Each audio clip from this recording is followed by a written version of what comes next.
దర్శన్ దర్శన్ నాన్న దర్శన్ ఏమైపోయావు నాన్న?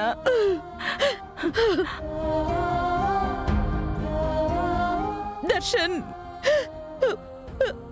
నీకేం కాలేదు కదా? ఎంత భయపడిపోయావో తెలుసా? అసలు ఆ లోయ దగ్గరకు ఎందుకు వెళ్ళావు నాన్న?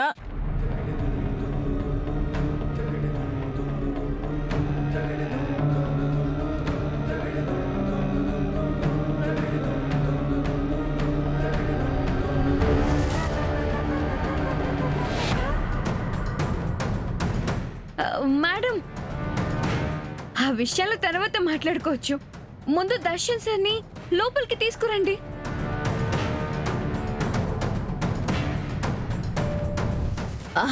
అవునవును, పెద్ద గంట నుంచి బయటపడిన దర్శన్ని బయట నిలబెట్టి మాట్లాడతారేంటి?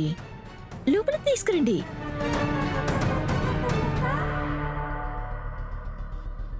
ప్రీతి, వెళ్ళి హారతి తీసుకురామ్మా. సరే అత్తయ్య. నానా ఎంత కంగారు పడ్డావో తెలుసా? మీ పెద్దమ్మైతే నీ మీద బెంగ పెట్టుకుని భోజనం కూడా చేయటం మానేసింది. జ్వరం తెచ్చుకుంది తెలుసా?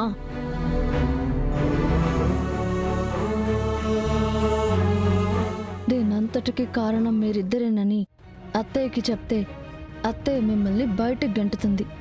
కానీ మీరిక్కడ ఉండటం కోసం దబాయిస్తారు.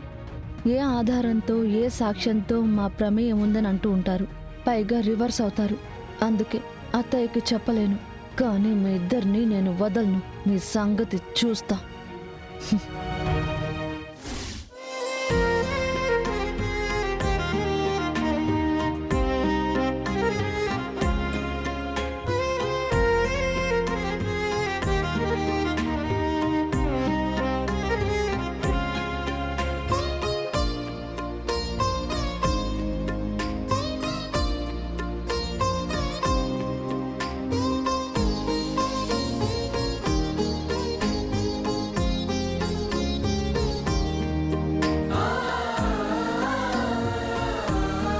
రా రా నాన్నా. నాన్న.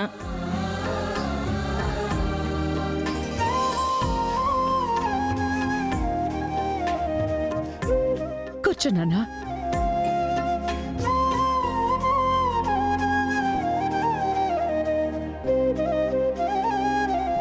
అన్నట్టు నువ్వు అక్కడికి ఎందుకు వెళ్ళావు నాన్నా?